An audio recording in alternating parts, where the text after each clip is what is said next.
नमस्कार, मेरा नाम है शुद्धिता जुनेजा और आप सुन रहे हैं मेरी वाणी। आज हम बात करेंगे शब्दों की जो हम रोजमर्रा के जीवन में प्रयोग करते हैं। और कुछ अपशब्द और कड़वे बोल आज की युवा पीढ़ी इतने आराम से बोलती है, इनफैक्ट बड़ों का लिहाज भी नहीं करती। आइए चलिए शब्दों के प्रभाव को समझते हैं इस छोटी सी कहानी के द्वारा। एक 16 वर्ष का बच्चा था। उसे हर छोटी छोटी बात पर बहुत गुस्सा आता था और वो गलत शब्दों का इस्तेमाल करता था। उसके आसपास के लोग और वो खुद भी अपने इस गुस्से की आदत से बहुत परेशान रहता था। एक बार उसके पापा ने सोचा कि उसके गुस्से को कंट्रोल में करने के लिए कुछ उपाय करना होगा।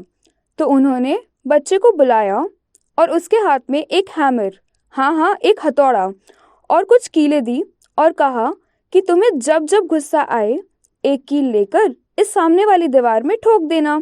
बच्चा बहुत ही आश्चर्यचकित हो गया, लेकिन पापा का कहा तो मानना ही था। तो उसने एक एक कर कील ठोकना शुरू कर दिया। जब जब उसे गुस्सा आता वो एक कील लेता और दीवार में ठोक देता।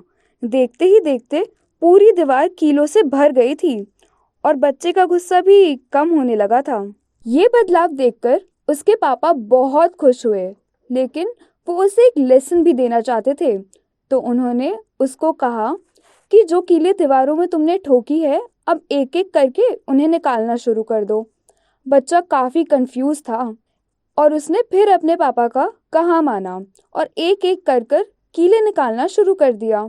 जब उसने सारी कीलें निकाल दी तो देखा कि पूरी दीवार में छोटे छोटे छेद हो गए थे।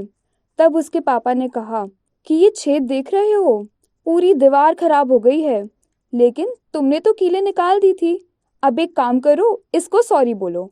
तो बच्चा दीवार से सॉरी बोलने लग जाता है, लेकिन वो छोटे छेद भर नहीं पाता।